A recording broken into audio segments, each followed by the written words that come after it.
Abraão. Meu Deus é Deus que fala, faz e acontece. Diante dele o grande é pequeno, porém com ele o pequeno cresce. Protege os seus, mas cobra caro de quem dele zomba. Usa um só homem, mata outros mil. Usa um menino e o gigante tomba.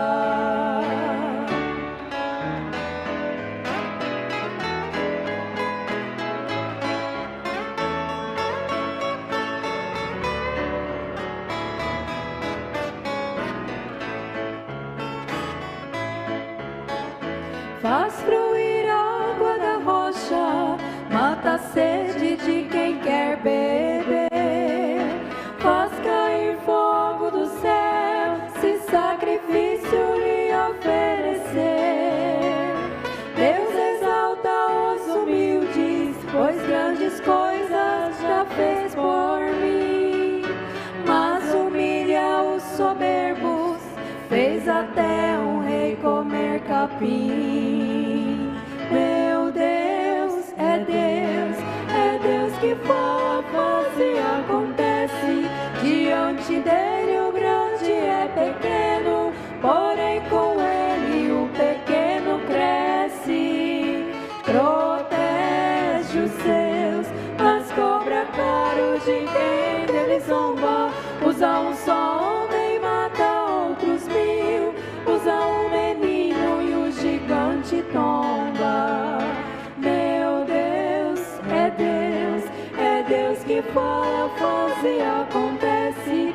Diante dele o grande é pequeno, porém com ele o pequeno cresce. Protege os seus, mas cobra caro de quem dele zomba. Usa um só homem, mata outros mil. Usa um menino e o gigante tomba.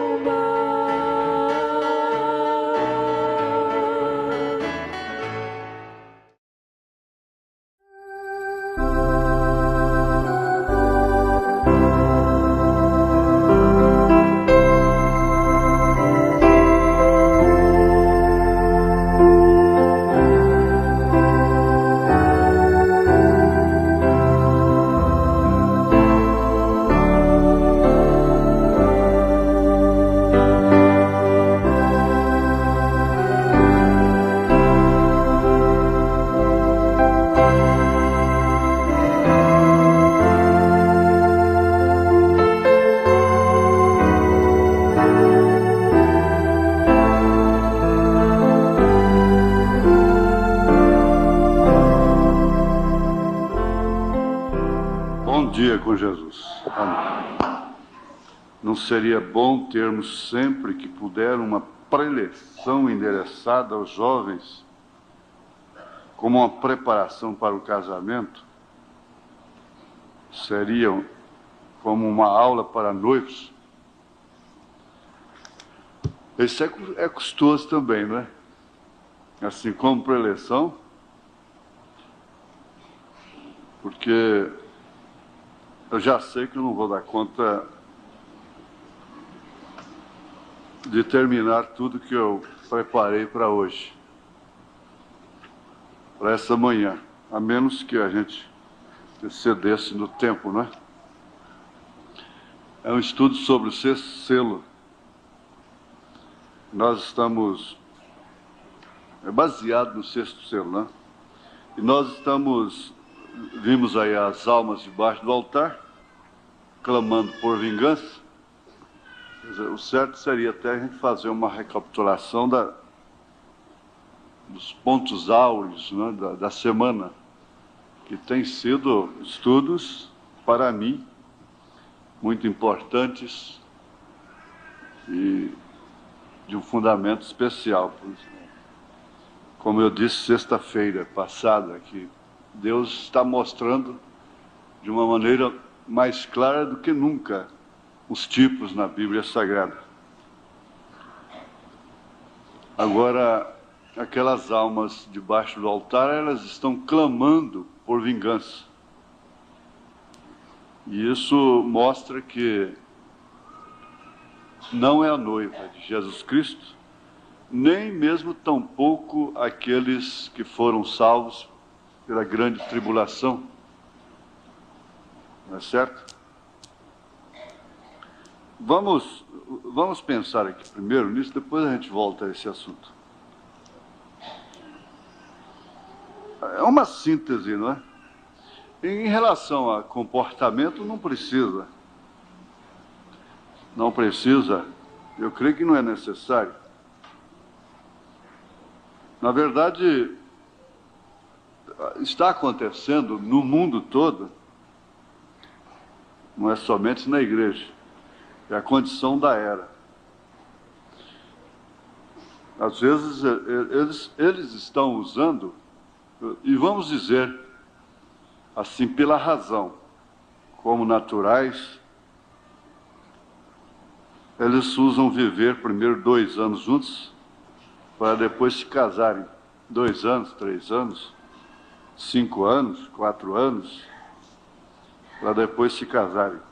Às vezes, quando se casam, já tem até filho. Mas o certo é que a condição do tempo é esta. A pessoa tem que viver, ninguém tem que ser condenado por viver a condição da era, do tempo que está vivendo. O mundo tem que viver da forma que ele está, no estado que ele está. As novelas retratam o dia a dia da sociedade. É aquilo mesmo. Elas são umas fiéis escolas, bem como retratam o estado real da coisa. Agora, é bom pensar, porque a coisa de improviso assim, a gente tem que ter cuidado, não é? É bom pensar assim. Por isso o profeta diz, você não tem que estar condenando aquela mulher porque ela está com cigarro entre os dedos. Ela já tem o suficiente contra ela. É claro que não é por isso que você vai se misturar com ela voluntariamente, espontaneamente. Mas, quando você vê chamando de prostituta, de xingando e coisa e tal, pode saber que alguma coisa vai acontecer. Então, o mundo está vivendo realmente aquilo que era para ele estar vivendo. Oxalá os crentes estivessem vivendo tão fiéis à palavra, a Deus, como o mundo está vivendo. Está vivendo o seu dia a dia como ele tem que ser. Tem que se entender isso. E o melhor que eles fazem é isso mesmo, são essas coisas. Por quê? Agora, por outro lado, a decepção muito grande, vamos dizer com todo respeito e cuidado, seria crentes revelados casarem-se e daí uma semana já estarem decepcionados com o casamento. E já falando para terceiros. Isso é baixo. Isso é ridículo. É horrível. Quando um homem, uma moça, uma senhora, uma senhorinha, né, recém-casada, fala isso, ele já está revelando caráter, um mau caráter. Uma má escolha, e o irmão Branham diz que a escolha expressa o caráter da pessoa, mostra o caráter dela. Teve tanto tempo para orar, teve tanto tempo para pensar, teve tanto tempo para se conhecer, dentro dos limites normais da mensagem. Agora se casa e já no outro dia já está decepcionado. Por quê? Aí nós teríamos que entrar em vários fatores até mais íntimos, não é? Que não tem jeito de estudar sem entrar neles. Encontramos que há muitas mulheres traumatizadas com o casamento porque simplesmente foram violentadas na primeira noite de núpcia. Isso é falta de conscientização do homem, falta de educação, falta de instrução. Ele não pensa que ele tem uma vida pela frente. Ele não trata de ser romântico. Ele não trata de ser amável, dócil. E ele tem um complexo, uma síndrome, é um medo que existe no homem, dado as circunstâncias masculinas do dia. Os homens estão carregando, de um modo geral, uma síndrome. Se são ou não são capazes. E isso traz, então, frustrações e fracassos. Agora, o fracasso, vocês entendem, entre linhas, nós estamos no auditório misto, não quer dizer propriamente que o fracasso seria fracasso realmente. Talvez ele seria melhor, dependendo da capacidade, da preparação psíquica que a pessoa tem, para assim ele crer no seu potencial.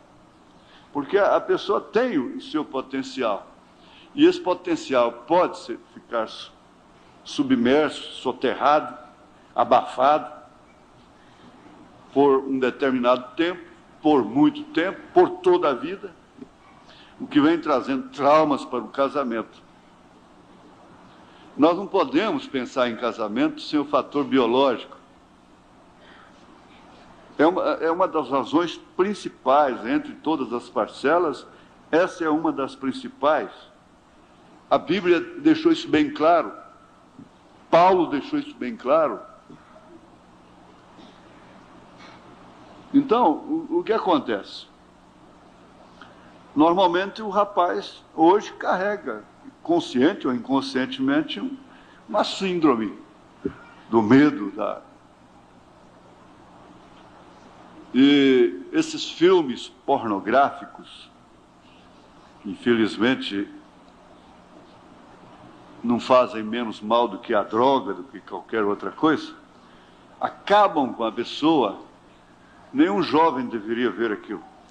Aquilo são coisas filmadas durante 8 meses, 1 ano, são cenas de laboratório, são cenas que gastam 2 anos para fazer.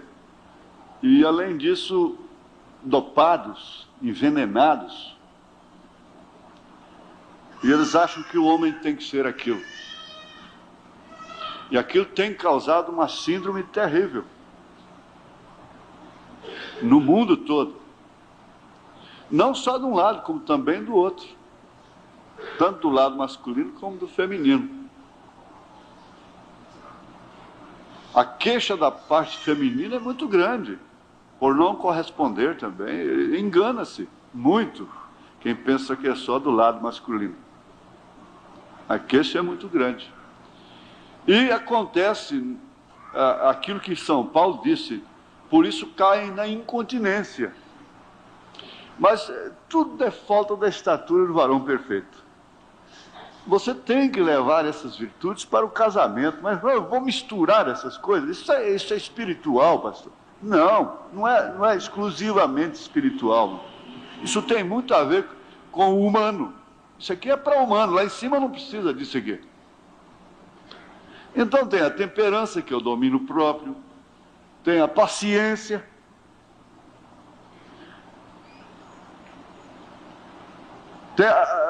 Nós vimos aqui aquela perguntinha de escola das crianças: pode você fazer tudo o que quer com o que é seu? Inclusive foi aproveitado para o domingo do encontro, da manhã de encontro, não foi? Não, você não pode fazer tudo que você pensa, tudo que vem na sua cabeça com aquilo que é seu. Agora, se ela é sua, você também é dela. A mesma Bíblia que diz que a mulher não tem domínio sobre o seu corpo, mas sim o marido, diz que o marido não tem domínio sobre o seu corpo, mas sim a mulher. É a mesma Bíblia. É a mesma Escritura. Então, o resultado: as coisas precipitadas. Essa maneira de se casar lá fora, essa alternativa social que estão usando hoje, é um fracasso. É um fracasso. Eles não percebem, eles acham que é uma solução. Mas resultado, não existe coisa pior. Gente, um direito que não deveria ser ferido é uma criança ficar sem o pai e a mãe juntos. É vovó, é vovô, vô, me dá isso, vó, me dá aquilo. E dando trabalho para a avó e acabando com vó, enquanto a mãe está para lá, o pai está para cá, e a mochilinha nas costas. Vai para lá, vai para cá, vai para lá, vai para cá. Isso não é isso é uma agressão, isso é um crime.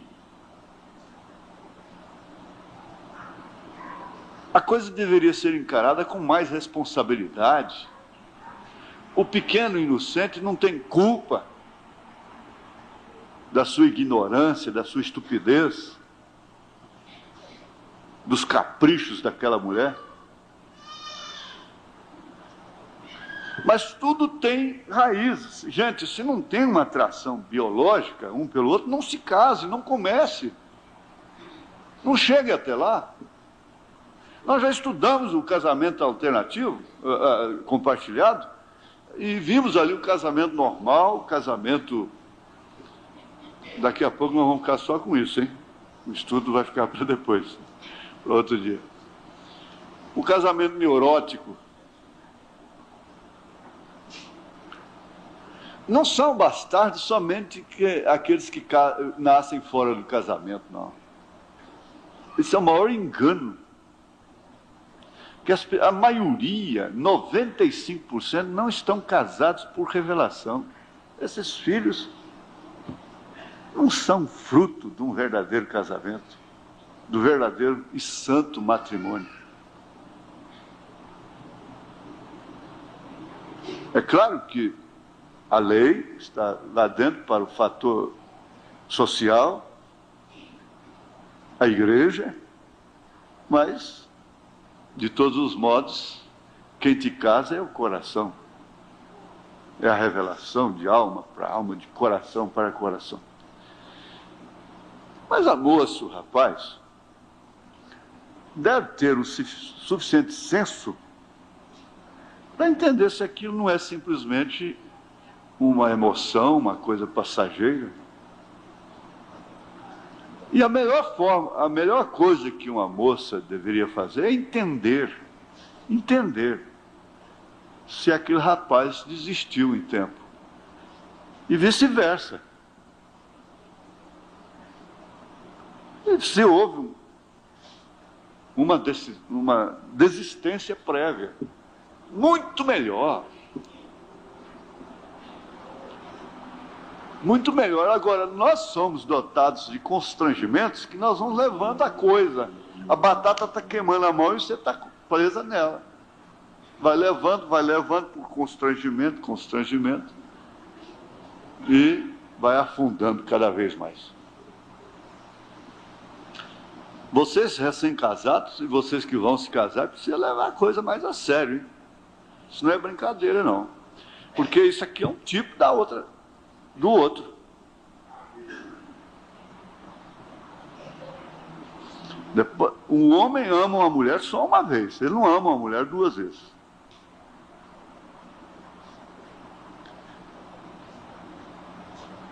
Aquele amor morre e depois vai amar de novo. Ou ele foi abafado, ficou escondido por um tempo, e depois não aguentou e rebentou tudo, ou então ele nunca mais. E vice-versa também. É custoso amar duas vezes, senão é apertar um botão, pum, pronto. Agora, pense nisso. Que direito tem dois adultos dois adultos, por livre e espontânea vontade, porque se ele está tendo prazer com ela também está tendo prazer com ele. E eles dizem, e é verdade, que foi um tabu que existiu, que ela foi enganada, que fizeram mal para ela. Fizeram mal para ela, vai ver que ela que ficou mais em cima do que ele. Ela desfrutou também. Agora, é preciso pensar direitinho. Existe aquela mensagem do rádio que diz: não faça o inocente sofrer por causa de sua loucura. Pense um pouquinho o que significa um filho das suas entranhas, que saiu dos seus lombos, do seu ventre, não ter direito de acordar de noite e ouvir a voz do Pai, ter o socorro do Pai, numa trovoada, nos relâmpagos, não escutar a voz do Pai. Vai para o hospital, é uma mãe. Vem para ser apresentada, é uma mãe só.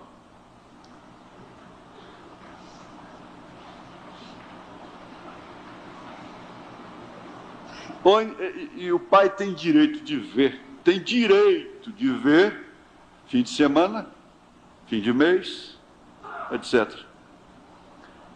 É preciso olhar isso, pensar. Nós não somos crianças. Agora, eu sei que a pergunta, a preleção, ela teria que entrar mais no caráter íntimo da coisa. Você não precisa ter medo. Não tem nada que haver. Você não tem que ser machão. Machão é para aventuras. O marido não tem que ser machão. É uma vida cotidiana. 20, 30, 40, 50 anos, 60 anos juntos. Você não tem que deixar ninguém impressionado. Não é assim. Agora, é claro, eu vou repetir isso, falar assim: o homem precisa ter um certo orgulho, uma certa vaidade, de satisfazer a mulher. Não ser egoísta. Aí foi aquela pergunta que foi feita domingo de manhã, no encontro. Agora, me dê licença, em vários casos, vai para a cama azedo, sujo, sem tomar banho, na linguagem popular, um CC que dá vômito, um hálito que não há quem suporta. Gente, que vida íntima vai ser essa? Quer dizer, dois gambás, um gambá cheira o outro. Há pessoas que ambos são da mesma natureza, tudo bem. Então, um gambá cheira o outro, dá tudo certo. Vai sair muito gambazinho e vai viver o resto da vida.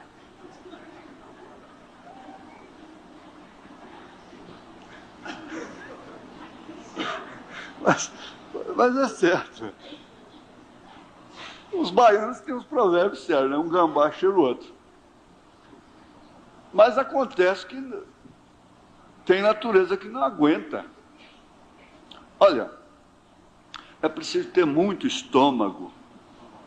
Até isso, às vezes, é uma ética familiar.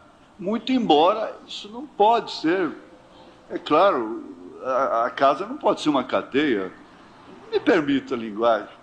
Quer dizer, para soltar um vento, você tem que esconder, tem que sair, ficar segurando aquilo a noite toda, a mulher, o homem.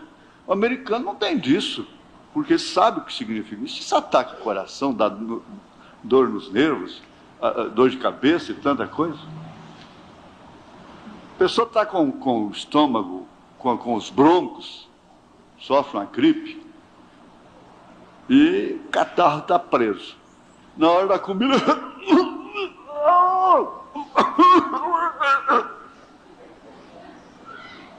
Você comer num lugar onde tem uma pessoa arrastando o catarro dos broncos, espera aí. Não é todo estômago que aguenta, isso não é questão de amar, não. Então a pessoa dá licença, coisa e tal, e vai para o banheiro, fecha a porta. Isso é uma questão de educação familiar, não é cadeia familiar. Bem entendido. É autodisciplina, isso dá educação de berço para os filhos. Então, que tal que o menino, 3, 4 anos de idade, na mesa, catarro escorrendo pelos narizes, vem cá.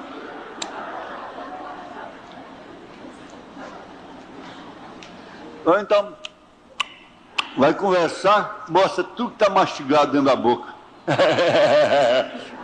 Mamãe, papai. Mas por quê? Ele já vê, o pai, quando vai falar, por necessidade na mesa, leva a mão na boca. Leva a mão na boca. A criança está vendo. E a mamãe também faz o mesmo. Vai aprender. Isso não é cadeia, é cadeia? Não é cadeia. Um perfuminho não faz mal para ninguém. Mas eu já estou velho, Não. Você sabe que os velhos que são mais, devem ser mais perfumados? Você entra no elevador que sai uma vela de dentro, mas o que é aquilo? Chega a dói a cabeça. Eu tenho tempo que a camisa é que é bonita, não é você. Mas o vestido é que é bonito. O vestido está te enfeitando. Eu tenho tempo que você enfeita a roupa. Outro tempo é a roupa que te enfeita. É assim. Mas você está enganado, rapaz. O moço também tem que andar limpo. Apresentável. Ele tem condição. Quer dizer, os europeus, os próprios americanos, eles têm princípios. E você fala, aquele menino lá de terninho na igreja, de gravata, porque é rico. Não, relativamente, considerando de nível para nível, não são ricos, é questão de princípio. Mas eu posso ir na igreja de chinela havaiana, camisa aberta, desabotoada. O irmão Lano disse que o irmão Brana disse que um homem que anda com a camisa desabotoada tem um problema sexual com ele. E aí?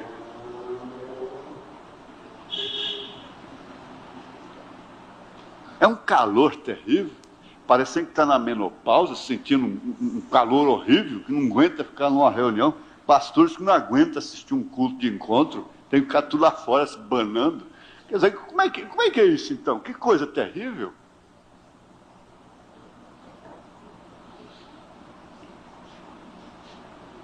Mas está sofrendo aquele calor no corpo, toma um remédio então. Vai no médico e fala, doutor, eu estou, sei lá, eu estou me suspeitando. Não aguento calor. Eu tenho que andar com a camisa desabotoada, não aguento sapato no pé, não aguento meia. E o chulé? Meu Deus, misericórdia. Quer dizer, então, há muitas decepções, porque ela foi criada de uma forma aciada, é uma moça aciada. Normalmente, é claro, as mulheres são mais aciadas do que os homens. O homem com muita seca, muita titica também, cuidado com ele. O homem tem que ser mais másculo, é claro. Mas tudo tem o seu limite. O asseio é uma coisa. Agora, ser afeminado é outra. Entra para um banheiro aí, fica 1 hora no banheiro. Eu tenho medo desses homens que ficam 1 hora no banheiro. Mas eu herdei, eu não tive pai, e minha mãe não podia me dar determinados ensinamentos, é claro. Mas o meu sargento, meu instrutor, eu nunca esqueço dele. Ele dava moral cívica, acho que não era nem matéria dele, mas ele fazia questão. É onde que vem veja só, daí que partem as coisas. Você deve, você tem que ser, você pode ser, morando num rancho, aquela roupinha remendada, mas ser aciado.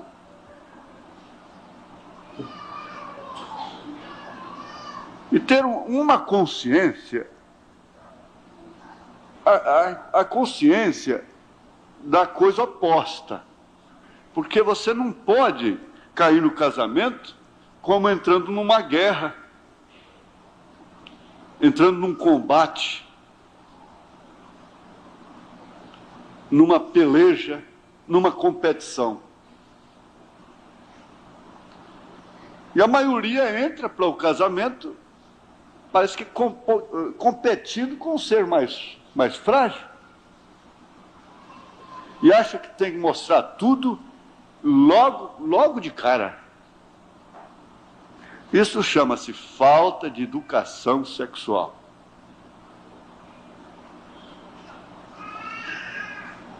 Porque o que falta nos, às vezes passa em outros, mas o cristão tem por dever de ser sóbrio. Ele tem por dever de ser sóbrio. Agora, isso aí, irmãos, evita muita desgraça em muitos casamentos que são apenas suportados. Quando você queixa do seu casamento, principalmente a mulher, ela está se expondo. Ela vai no psicólogo fazer uma queixa, ele já quer ensinar para ela a prática, se ela vai sozinha. E assim por diante. O ginecologista e coisas assim. Porque ele sabe que o que é que realmente está adoecendo aquela mulher. Agora, isso deveria ser, em termos de estudo, bem ordenadozinho, né? Mas a gente fica só por aqui, porque senão eu vou ter que tomar a escola todinha. E, aliás, já me resta só me restam 45 minutos, que não vai dar. Mas, para concluir, é claro, o que eu pensava aqui sobre o sexto selo. Mas fica nisso aí, você pensa mais, pense nisso, se eduque. E não pense que você vai entrar no casamento como um competidor, competir. Não é assim. Eu estava lendo, o leão corteja a fêmea, a leoa, por 72 horas, são 3 dias. Cortejando-a. Há uma preparação psicológica e tem uma coisa, o homem sábio, o homem inteligente, o homem central, ele vai passar, quanto mais passa os dias, melhor vai ficando a vida conjugal. Com a mulher sabe, é claro que aprende, mas cabe a ele. Cabe a ele ser... Ele, nesse caso aí, a coisa está com ele. Mas quem manda é ela. Quem manda no homem é a mulher. Dentro do bom sentido. Ela é a rainha. E ela manda. No reino animal é assim. Os animais dão lição para os homens. E os estudiosos observam todas essas coisas. Nós não vamos entrar em detalhes, mas você entende. É uma coisa que vai como a vida da igreja com Cristo. Na medida que vai ficando... a igreja sofre mais por Jesus, com Jesus, mas ela ama Jesus. E Paulo fez essa comparação de Cristo e a igreja, tomando o casal. Então ele é a cabeça. Ele é a cabeça, não é só para ele dizer, lava meus pés, traz a toalha, cadê o sabonete, cadê o almoço, está pronto? aquele coronel bruto, ditador dentro de casa. Não é isso, não. Ele é a cabeça. Cabeça, o que faz com o corpo? O que faz a cabeça com o corpo? Se ela é boa, o corpo padece menos, protege. É através da mente que você faz assim quando a pedra vem lá. Se a mente, a coordenação motora não estiver em dia, você não fará isso. Você não agacha. Mas é a coordenação motora, está aqui. Então, o homem que pega o mínimo de instrução, é claro, isso entra um pouco de signo, isso entra... Agora, veja, quantas moças hoje estão arrasadas, medrosas, estão com a síndrome do medo, como eles dizem. Por quê? Porque vê o casamento dos pais, a maneira que aquela mãe vive com o pai, nunca viu uma cena de carinho, dentro dos limites.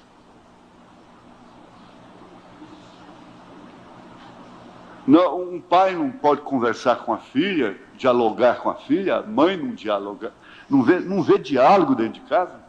Então, uma moça, um psicólogo evangélico, está estudando isso, ele disse, uma moça me disse, eu não quero casar, por causa do casamento dos meus pais. Porque se casamento for aquilo, eu não quero saber de casamento, doutor. Eu disse, não, casamento não é isso aí, não. O casamento mesmo não é isso que você viu nos seus pais. Agora, espera aí. Pode mudar as coisas? Pode sim. Os velhos podem, os adultos podem mudar em tempo de ser o melhor modelo para essas filhas, para essas crianças. Vamos ficar só aqui. Eu preciso entrar pelo menos um pouco nessa parte dos selos aqui. Vamos para ficar de pernas.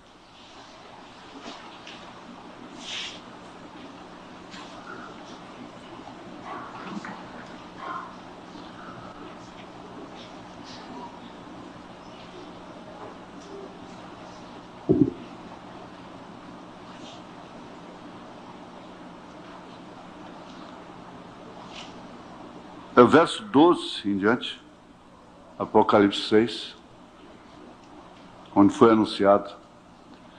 E havendo aberto o sexto selo, olhei, e eis que houve um grande tremor de terra, e o sol tornou-se negro como saco de cilício, e a lua tornou-se como sangue.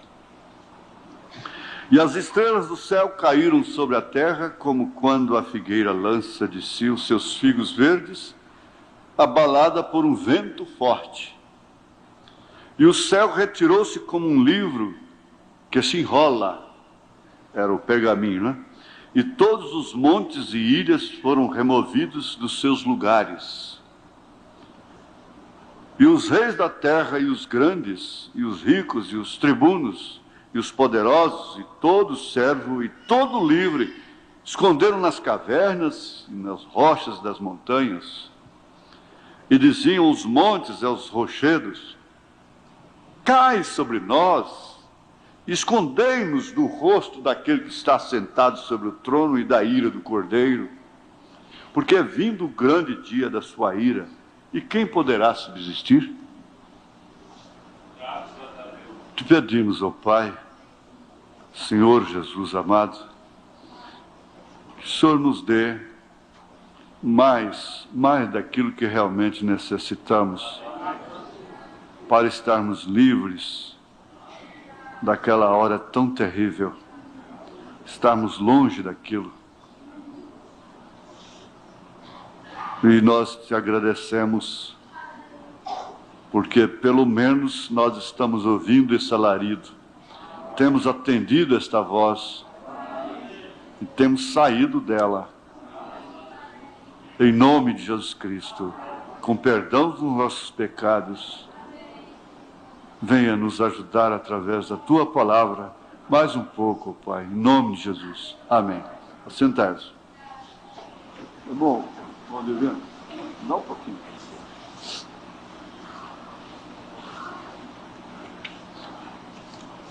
Bom, eu vou voltar um pouquinho lá, recapitulação. Nós vimos as almas debaixo do altar, e isso está no verso 9 do mesmo capítulo 6 de Apocalipse. Hoje nós vimos no rádio que você recebe vida eterna aqui, não é lá depois. Isso se tratando, é claro, da noiva eleita, esposa do Cordeiro. Porque o profeta nos mostrou claramente. Dá licença.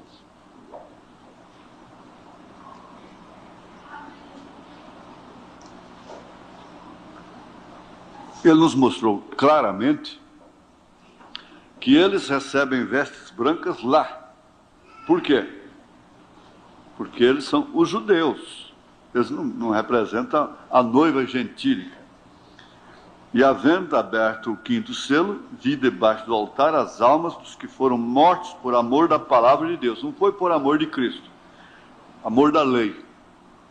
E por amor do testemunho que deram. E clamavam com grande voz, dizendo: até quando, ó verdadeiro e santo dominador, não julgas e vingas o nosso sangue dos que habitam sobre a terra? E foram dadas a cada um compridas vestes brancas, e foi-lhes dito que repousasse ainda um pouco de tempo. Para que essa angústia? Repousa. Agora, isso foi muito bem aplicado para nós aqui. E, inclusive, foi invocado aquilo que Jesus disse: vinde a mim todos vós que estáis cansados e oprimidos, e eu vos aliviarei. Agora, Jesus foi e é o descanso, é o repouso.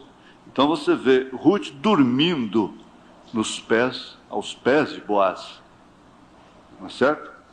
Foi-lhes dito que repousasse ainda um pouco de tempo, até que também se completasse o número de seus conservos e seus irmãos, que haviam de ser mortos como eles foram.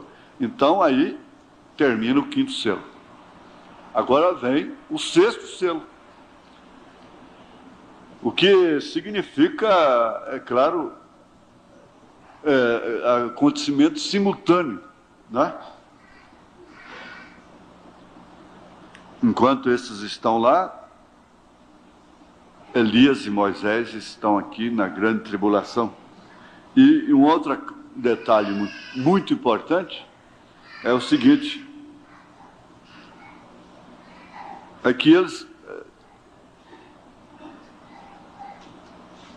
O que vai te edificar não é o choro da criança, é a palavra aqui.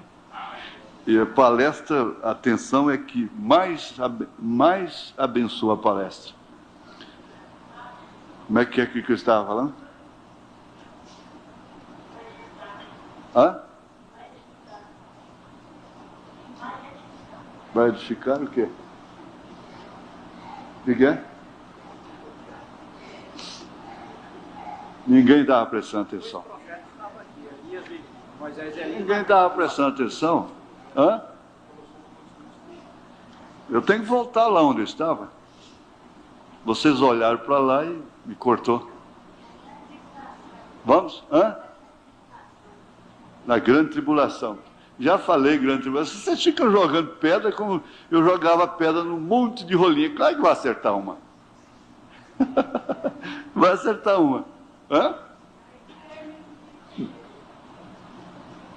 Terminou o quinto selo. E a outra grande lição é essa. Muito obrigado. Que eles, sendo judeus, levaram a natureza que pede por vingança. A noiva não leva essa natureza. É por isso que ela não recebe vestes brancas lá. Ela está vestida de branco. Por quê? Ela não leva a natureza de vingança, que clama por vingança, que cobra.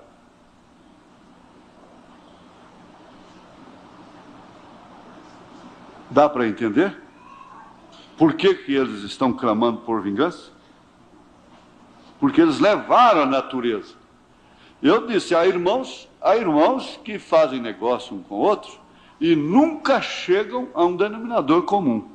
E isso vai para o trono branco, hein? Sinal que vocês não vão no rapto. Porque se você deixa uma questão inacabada e faz dela uma coisa insolúvel, raiz de amargura, e não pode chegar a uma conclusão, você não tem luz daquilo que o profeta, o que Paulo disse, o profeta mostra. Que, escuta, vocês vão julgar os anjos, até os anjos caídos. Vocês vão julgar o mundo.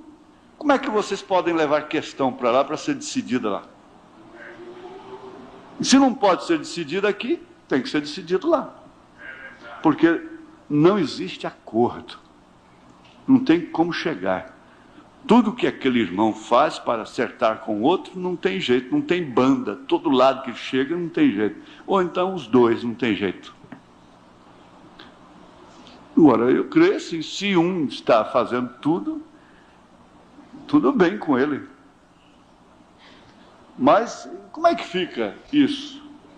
Infelizmente, negócios com estranhos não dão queixas, um caso escândalo, não tira irmão de igreja.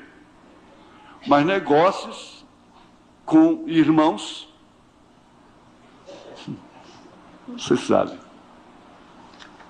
Tira o irmão da igreja, escandaliza o irmão não vem mais, aquela coiseira toda, e não pode ver o irmão passar na fila da comunhão, e raiz de amargura, e aquela coiseira toda. Agora, dívida não quer dizer só dinheiro. É preciso pensar, raciocinar nisso. É a questão do casamento. Se você não pensa de acordo com a coisa como ela é, você vai se deparar com uma decepção. Eu disse, é sinal que ele não sabe fazer um casamento feliz. Sinal que ele não sabe. Então é preciso raciocinar isso. Você não pode levar a raiz de amargura. Precisa ler a palavra, a igreja ali, ó. A raiz de amargura, ela é o canal, é o fio do ódio. É o cano que conduz o ódio. É a raiz da amargura. É o condutor do ódio. Agora, eles levam essa natureza, mas a noiva não leva. E como eles morreram pelo testemunho da palavra, não pelo testemunho de Cristo, então Deus vai lhes dar vestes brancas lá, depois. Lembrando-nos também de que existem aqueles, que já estudamos, não sei se foi domingo passado, que vão receber a vida eterna na segunda ressurreição. E simplesmente, às vezes, por serem bons com a noiva. Porque foram bons com a noiva de Cristo. Isso vai pesar mais do que tudo na balança do julgamento lá a favor deles. Então eles vão receber vida eterna lá, na segunda ressurreição. Mas se nós cremos que nós somos eleitos, Deus nos dá capacidade para resolver os nossos problemas, porque tem muitos que vão de instâncias em instâncias, leva tempo, mas eles serão solucionados aqui. Não tenha dúvida. Então aí fica essa recapitulação do que está acontecendo aqui na quarta-feira, na sexta-feira. Eu disse, olha, isso não subestimando os sermões, mas é o que nós necessitamos mais do que mesmo os sermões. Porque isso aqui carrega a advertência em todos os aspectos da vida. Em todos os setores. Agora aqui, começando no parágrafo 125, eu já sei que não há tempo mais, e nós vamos deixar para outro domingo. Deus não opera com os judeus neste tempo. Neste tempo. Não, senhor. Um irmão muito precioso que se congrega no tabernáculo veio a mim há pouco e me disse: eu quero ir a Israel porque creio que é tempo de um grande despertamento. Agora, aqui que nós vamos ver. Vocês notem que Deus está trabalhando com os gentios. Ele está trabalhando comigo, com você. Nós somos cabeçudos demais, teimosos. Porque Deus está tratando conosco. Cada culto, cada mensagem que a gente pega, cada leitura na Bíblia, está falando claramente conosco. É Deus tratando conosco, com os gentios.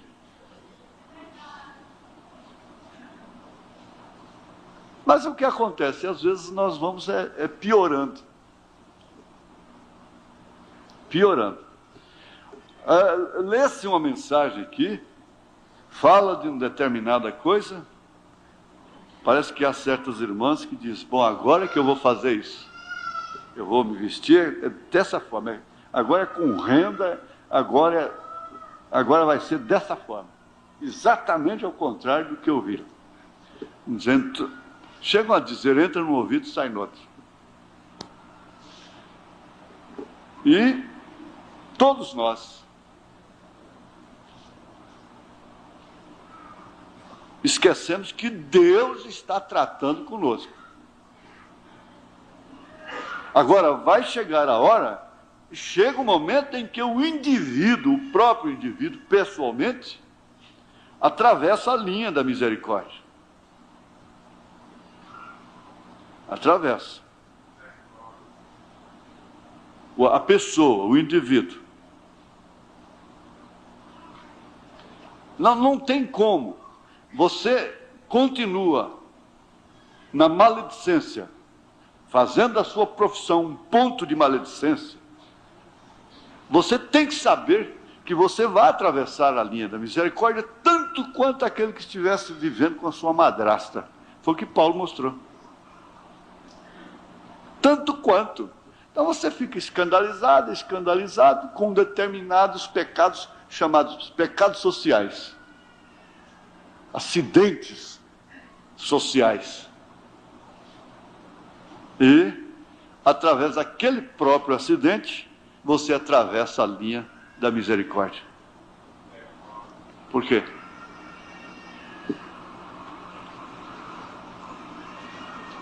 Outro dia eu ouvi um testemunho de um esposo, ele dizendo: eu ponho a mão no fogo pela minha mulher em relação a falar as coisas. Eu lembrei assim: graças a Deus, porque essa irmã preenche Tiago capítulo 3. Ela é perfeita. Ela é perfeita. Então Deus não trata com os judeus até que termine com os gentios. Agora vai chegar a hora dele parar de tratar coletivamente com os gentios. É coisa também que você tem que levar para casa. Eu não estou pulando, não estou gritando, e não tem ninguém batendo palma nem falando língua, né? Não tem importância. Mas isso são coisas para você levar para casa. O que leva para casa não é alguém que pisou no seu pé aqui, um tratamento, talvez o diácono involuntariamente deixou de passar você ali na fila da ceia, na hora que você esperava, e você volta ressentido. Não. O que se deve levar para casa é isso. O profeta disse: vai chegar o tempo em que Deus não vai falar mais aqui. Deus não vai estar em nada mais. Vai haver uma interrupção da natureza. Um terremoto é um telegrama. O desabo de um edifício, você vê aquele desespero, aquela coisa toda, é um telegrama apenas. É uma amostrazinha, é uma coisinha assim, mostrando. O Mombrand diz que aquilo é o dedo de Deus, o dedinho de Deus.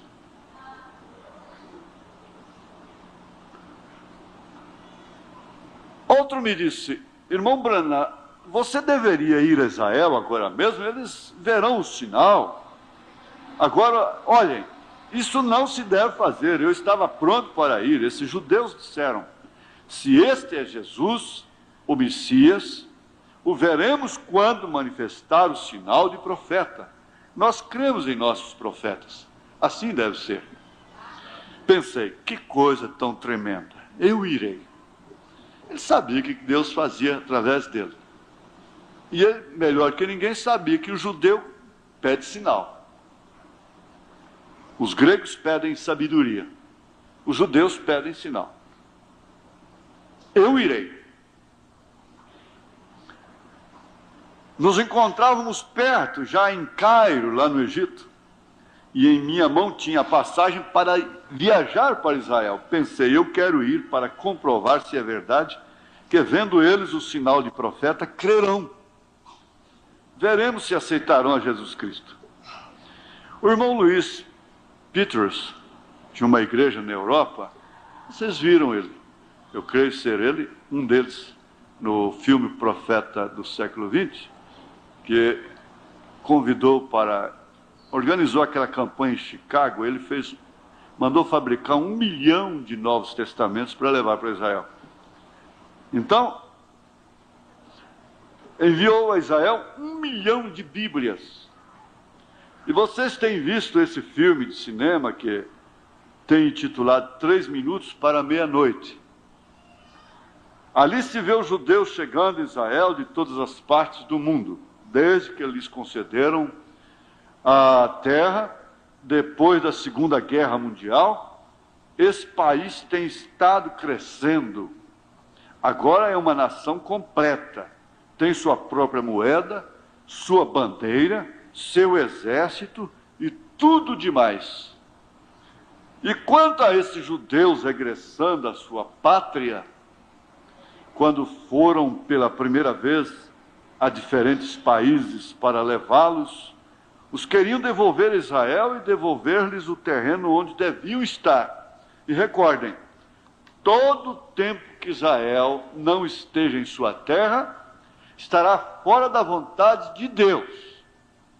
Aqui dá uma mensagem, um comentário tremendo para se aplicar para nós. Todo tempo que você está fora da palavra, você está fora da vontade. Se o seu casamento é fora da palavra, então o que você quer consultar a vontade de Deus? E assim por diante. Há negócios e coisas que você vê que está completamente fora da palavra, seu coração está pesado com aquilo. Você está fora da vontade, agora ainda quer consultar a vontade de Deus. Há uma preocupação com Saul. Eu disse para uma pessoa de fora, que passava por aqui, lá de Belém, ele veio fazer essa pergunta aqui no escritório. Eu falei, escuta, e se eu não responder? Se eu não der conta de responder, como é que vai ficar a sua situação? A sua. Porque a de Saul já está sacramentada. E a sua? Se eu não der conta de responder? Ele ficou assim, né?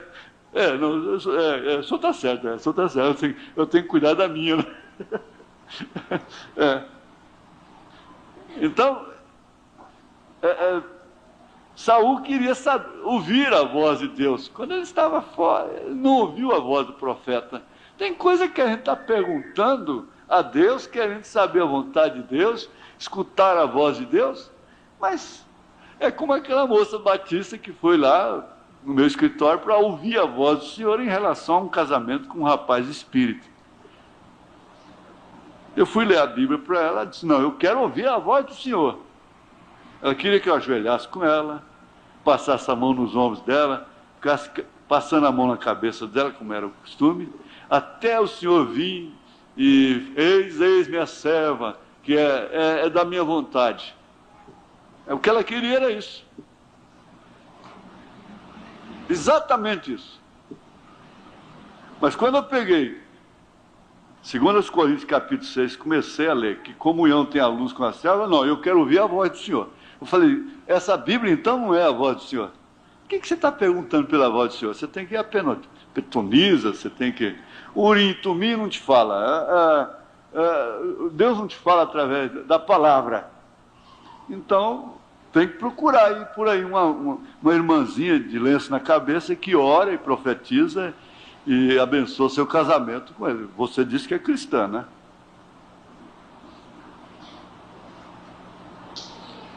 Agora, não é só Israel. Você estará fora da vontade de Deus se estiver fora da palavra. Como sucedeu com Abraão, a quem foi dada a terra. Então esses judeus não queriam subir ao avião, porque nunca haviam visto nada como isso. Então saiu um rabino e lhes disse, eles não queriam entrar no avião. Ele disse, não, espera um pouco. Nosso profeta disse que quando Israel regressasse à sua terra, seria sobre as asas de uma águia. Imediatamente subiram e regressaram a Israel, entrar na águia de metal, né? De alumínio, duro alumínio, e voltaram, que é o avião. Ali estão agora mesmo edificando-se, a figueira está reverdecendo. Israel já está caminhando para o pacto com Roma. Já estão, as preleções já foram, os primeiros passos já foram dados. Isso não é de uma vez. É um pactozinho condicional aqui, outro acolá, outro aqui, mas já está chegando lá.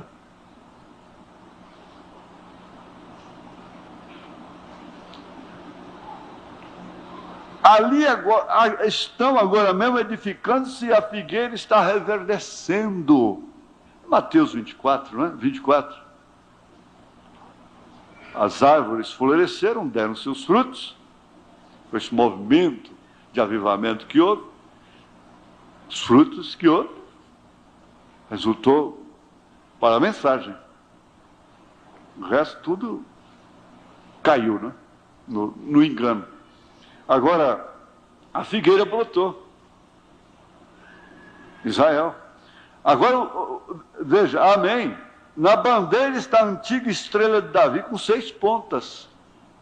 Quando eu vejo aquela bandeira assim, algo mexe com a gente. Muito mais do que qualquer outra bandeira. Né? Agora, o tempo da tribulação está à mão. E veremos a abertura destes selos. A noiva está a ponto de tomar seu voo. Não é no avião.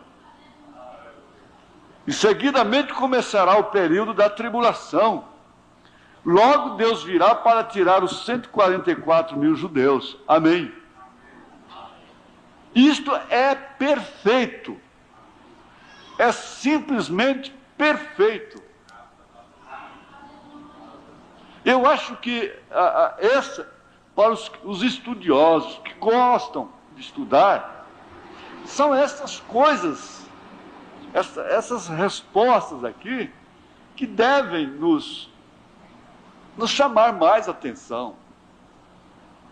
Porque são coisas que, na verdade, estão relacionadas conosco. Estão, sim. Você diz, não, mas isso aí está... O sexto selo não tem mais nada a ver com os gentios. Não tem nada a ver. A noiva já foi no rapto quando isso aqui estivesse cumprindo. Porque ela vai no rapto no 4º selo. Mas, conhecendo estas coisas previamente, por isso os selos foram revelados. Todos os selos foram revelados, nem todos estão cumpridos. 3 selos já se cumpriram, é história. Os 3 primeiros selos. Estamos no cumprimento do 4º selo. Vocês, os evangelistas que gostam, isso é simples, aquele quadro é simples. Não é complicado, fácil de qualquer pessoa guardar. Nós estamos em pleno cumprimento do 4º selo. Os 3 primeiros selos é história. Está na história. Entende? Agora nós estamos em pleno cumprimento do quarto. O quarto cumprir-se-á com o rapto. Ele vai terminar com o rapto da igreja. E simultaneamente começa então a grande tribulação, que no exercício específico declarado de Elias e Moisés mesmo, como vamos ver mais adiante. Ele diz: isso é perfeito. Podem ver agora como os selos revelam estas coisas? Então estes são os últimos 3 anos e meio para essa gente, em cujo tempo Deus chamará os 144 mil judeus. Você diz: nós não vamos precisar disso. Outro dia saiu um estudo aí, que coisa mais bonita. Eu vi logo a vaca pastando em cima da árvore. Eu barrei, falei: não, eu não quero nem ouvir. Que restava uma semana para os judeus. E então Jesus teria que ter vindo em 94. Não em 87. Mas sim em 94. Meado de 94. E eu tive que barrar aquilo, parar aquilo. Deus mostrou que... Então, estes são os últimos 3 anos e meio para essa gente, em cujo tempo Deus chamará os 144 mil judeus. Vê você? Ele não tem lidado com eles de outra maneira. Não tem tido profeta até então, e não crerão a menos que seja por um profeta, e nada menos. Deus os estabeleceu assim desde o princípio, e eles têm ficado com isso. Por isso o irmão Branham voltou lá do Cairo, lá do Egito. Moisés lhes disse: o Senhor vosso Deus vos levantará um profeta semelhante a mim, e a eles ouvireis, e todo aquele que não lhe ouvir será tirado dentre vós. Correto? Então seus olhos tiveram que ser cegados, porque de outra maneira lhe haveriam reconhecido. E se o reconhecessem, a graça não teria vindo para nós. E ao serem cegados, isso permitiu que Satanás viesse sobre eles e disseram: este é Beelzebu, caia seu sangue sobre nós. Nós bem sabemos que este homem não é nada. Essa gente foi cegada. Por isso toda essa gente assassinada por Eichmann e todos os demais ali atrás tem o direito de entrar.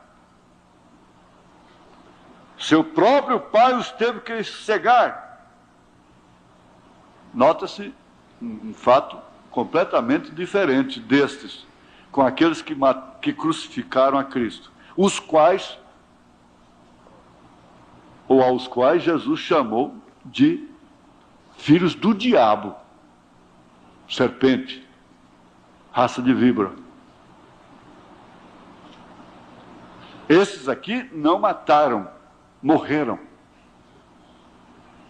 Tem que se entender isso. Seu próprio pai os teve que cegar para poder tomar-nos. Este é o quadro mais triste que podemos encontrar em toda a Bíblia. Pense, esses judeus estavam pedindo que o sangue de seu próprio pai, de seu próprio Deus, pendurado ali, sangrando, caísse sobre eles. Vejam, a Bíblia diz: ali eles o crucificaram. Ele saiu completamente, virou as costas para os judeus, assim que foi crucificado, que foi rejeitado pelos judeus, pelos seus. Agora, Cristo foi crucificado novamente pelos gentios. E assim que vem a rejeição da palavra, é nesse sentido que não há mais salvação. Não há mais salvação. Você entra, a pessoa pode entrar para a grande tribulação salva, mas não para ser salva. Eles crucificaram a Cristo novamente, quer dizer, eles rejeitaram a palavra. E o que resta então? Não foi assim? Assim que eles crucificaram a Cristo? Com aquele acontecimento, Deus já estava tratando com os gentios, como foi na casa de Cornélio, lá no próprio Pentecostes, em Jerusalém, falou em todas as línguas, idiomas diferentes. Isso que tem que ser observado. Não resta mais tempo. Jesus já veio. Eu não estou dizendo que o rapto já se deu, estou dizendo que Jesus já veio. Isso é a vinda do Senhor. 1 Tessalonicenses capítulo 4, versos 17, 18, 17, 16.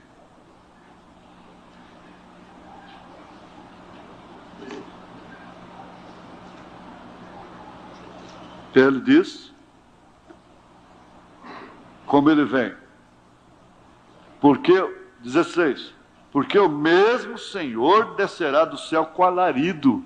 E o alarido é a mensagem. Então é o Senhor descendo do céu. Agora, a sua aparição nas nuvens, isso é outra coisa. Isso acontecerá com o rapto. Ela irá a seu encontro. Ele não vai pisar aqui na terra. Mas a vinda do Senhor se cumpre através de três coisas: alarido, voz de arcanjo, trombeta de Deus. E o alarido é a mensagem. O mesmo Senhor descerá do céu com alarido. Está pensando assim, eles pensam que Jesus vai aparecer assim, e aquela porção de anjos lá em cima, e a Globo e as televisões tudo filmando e tudo, para depois passar aquele espetáculo para o mundo ver. Que ele virá dessa forma, em voz de arcanjo, trombetas e tal. Que cegueira! Não é espetáculo público. O alarido é a mensagem. A voz do arcanjo é para chamar quem está morto, quem morreu, quem está na sexta dimensão, para voltar. E quando os nossos olhos contemplarmos os nossos queridos que já foram, então nós também seremos transformados. No abrir e fechar de olhos. E a trombeta sempre chamou para a festa. Essa trombeta é a chamada para a festa. Não tem nada a ver com o mundo não está vendo nada, como não está vendo a mensagem.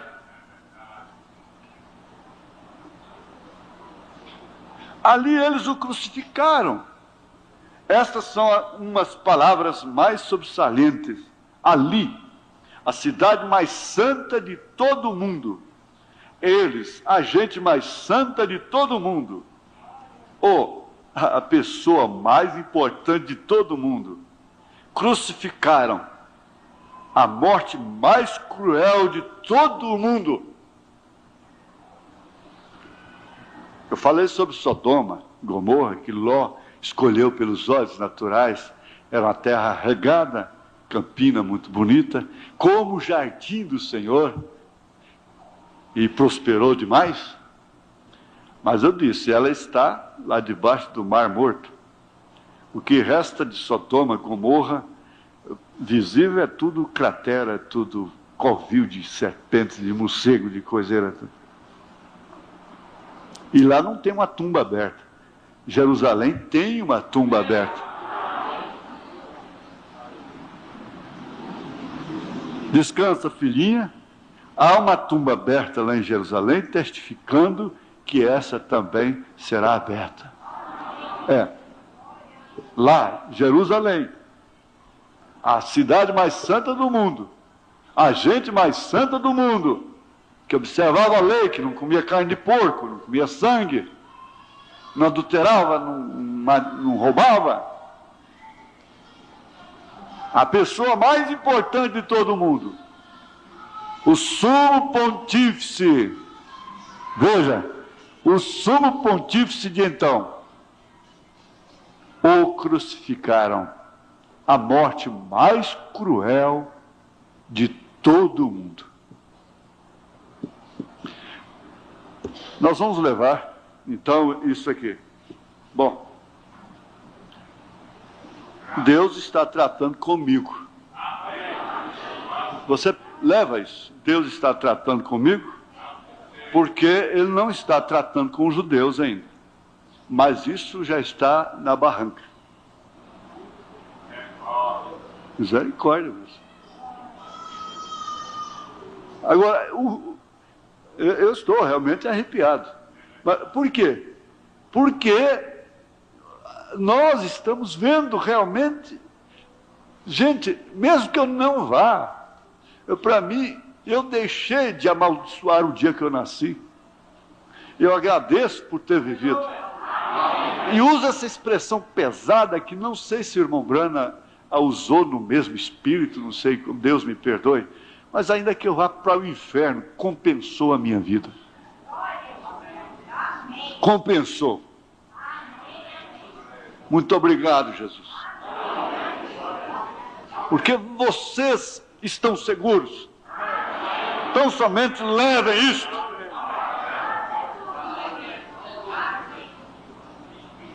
Ele não está tratando ainda com os judeus, porque nós vamos ver posteriormente aqui. Vocês que quiserem ler, em casa também, o sexto selo, a partir do 133, quando chegar domingo você já está mais ambientado ainda. Foi onde nós paramos aqui, 132. Ele vai tratar com eles lá, através de Elias e Moisés mesmo. Elias e Moisés mesmo. Os dois. E a dedução, a conclusão lógica é essa. Que quem vê isso, é claro, não foi no rapto. Quem vê Elias e Moisés. Vamos ficar de pé, irmãos.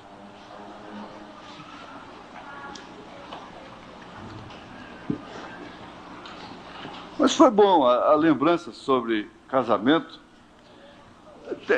São duas coisas. Aliás, depois da salvação, não tem outro problema com o homem. Depois da salvação, o problema é esse mesmo. Tem que bater nisso mesmo. É isso mesmo, não tem outra coisa não. Porque o assunto do próprio Deus é casamento. O assunto da hora de Jesus com a igreja é casamento. Então, muito bem aproveitado. Deus abençoe os irmãos.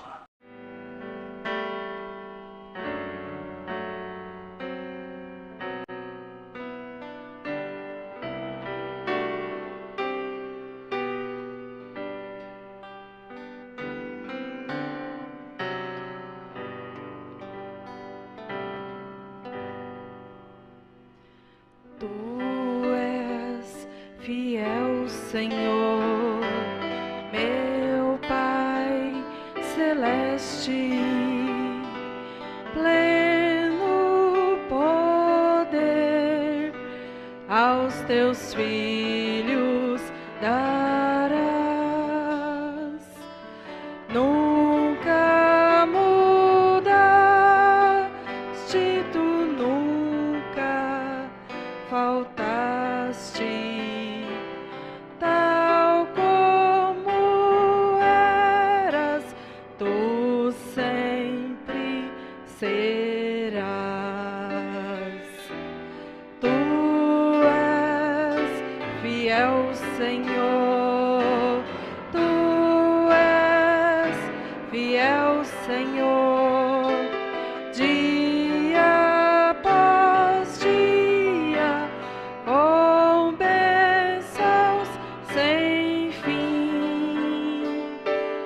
Tua mercê me sustenta e me guarda.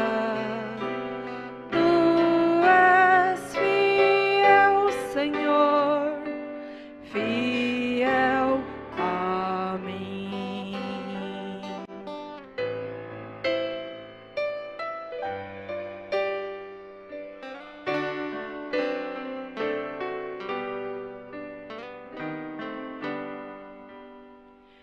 Flores e e frutos, montanhas e mares, sol, lua, estrela no céu a brilhar. Tudo criaste na terra e nos ares, todo o universo vem, pois, te louvar. Tu és fiel, Senhor, tu és fiel, Senhor, dia após dia, com bênçãos sem fim. Tua mercê me sustenta e me guarda. Tu és fiel, Senhor, fiel a mim.